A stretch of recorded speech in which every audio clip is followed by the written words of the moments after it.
ಇಳೋ ಮುಗಿ ಇಲ್ಲಿ ಅಲ್ಲಿಂದ ಒಂದೇ ಹಚ್ಕೋಬೇಕು 1 2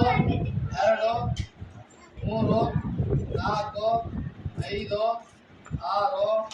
7 8 9 ಇಲ್ಲಿ ಜೀರೋ ಹೋಗ್ಬೇಕು ಇಲ್ಲಿ ನೆಕ್ಸ್ಟ್ ಏನು ಮಾಡ್ಬೇಕು ಜೀರೋದಿಂದ ಚಾಲು ಮಾಡ್ಬೇಕು ಇಲ್ಲಿ ಜೀರೋದಿಂದ 1 2